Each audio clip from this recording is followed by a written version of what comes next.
Hi everyone, welcome back to Casual Watch Review channel. I get emailed about a lot of watches, as you'd expect running a watch channel. I get a lot sent through each week, and oftentimes from the photos you can't work out whether a watch is going to look really weird in person or really cool. And I've got to say, I'm very thankful when this watch arrived that it certainly landed on that very cool end of the spectrum. This is a highly customized G-Shock made by a company called IFL Watches. They do a host of different watches as well. You might have seen a Tissot PRX that they did an awesome job of, but I was most interested in seeing one of their G-Shocks, and they sent me this. This is a brand new model. On the website they have a lot of watches where they perhaps add a few dots or lines onto the dial, they paint the indices or infill the bezel, but this watch they have gone all out and the entire dial has been painted to a very high standard, a very intricate pattern.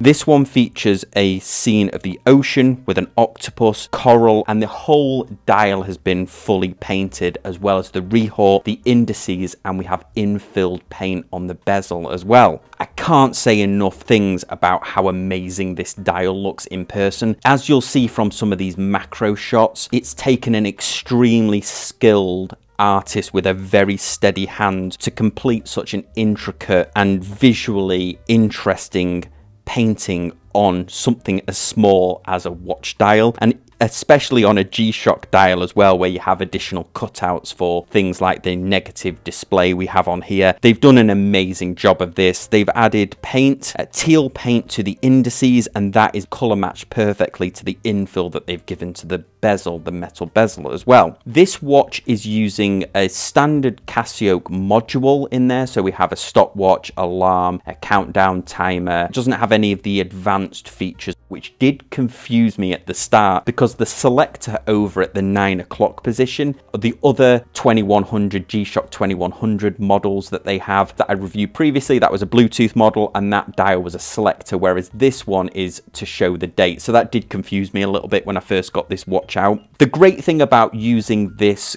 G-Shock model is not only is there a lot of additional dial real estate to add such a beautiful painting to, but it's also a very wearable G-Shock. Even though this one has a metal bezel to it, it's still coming in at a 49.3mm from lug to lug, a 44.4mm case, and an 11.8mm thickness. Extremely wearable. It only weighs 72 grams as well. So if you're not a traditional G-Shock wearer, the 2100 series is such a great addition to the line, as well as the square G-Shocks. They're just very, very wearable watches in general, and you have all that additional protection of it being a G-Shock. So just a great model. Now, because this is just using the standard model, we sacrifice some of those advanced features that some other 2100 series models have, which is Bluetooth to sync with your phone, which is a handy feature. And obviously there's no solar on here. Even if there was, I imagine that it would have been totally painted over anyway. It's really zooming into the dial here. We can see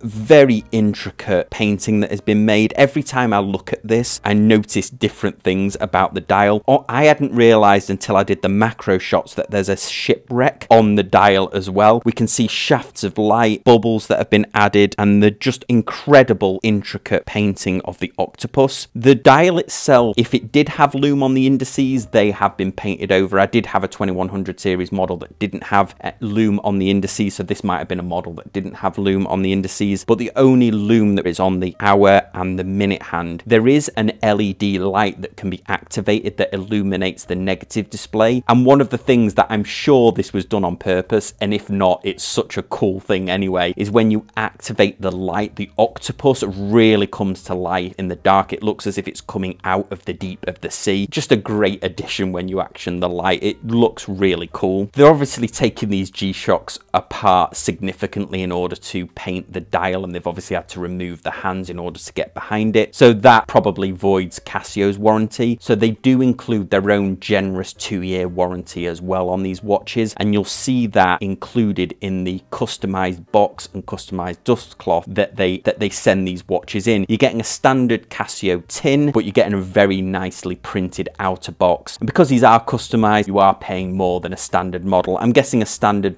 model of this 2100 series with the metal bezel would probably set you back maybe $300 or $400 with the metal bezel. This is a brand new model for them, released on December the 4th, today, that you are paying a little bit extra. But I think even at that price, when you see this watch in person, there's just an incredible amount of detail in the painting, and that's clearly taken a very skilled artist many hours to recreate such an interesting and intricate pattern on the dial. Overall, I am very impressed with this watch. There is one thing though that I think we do need to talk about. That's more to do with the model of G-Shock that they've chosen. I feel like because they have used a all black 2100 watch with a black bezel, black hands, and then the black selector for the day as well as the negative display, can't help but feel that that draws some of the vibrance of the color out of the painting itself. It does make the painting look a little bit darker. When you're seeing it under direct light, you're getting a really good visualization of how vibrant the colors are. Hands are black and there's a dark gray infilled lume. They are quite difficult to see in a modestly lit room. You do have to stare at the watch a fraction of a second longer than you would have to if it had white hands or silver hands, for example. So I think that's the only improvement they could make, is either add a white tint to the hands themselves, and I'm not sure how easy it would be to paint the hands versus painting the dial. I imagine there's either a different skill set or it might be slightly more complex to paint the hands, but I do feel like that is perhaps a miss. They could have used hands that are slightly more legible. They could have even painted them that beautiful teal color that they've used for the indices and the bezel. I think that would have looked really cool, or perhaps even just painted over the lume in that color as well. And the date selector, the day selector, that's almost completely illegible because you're getting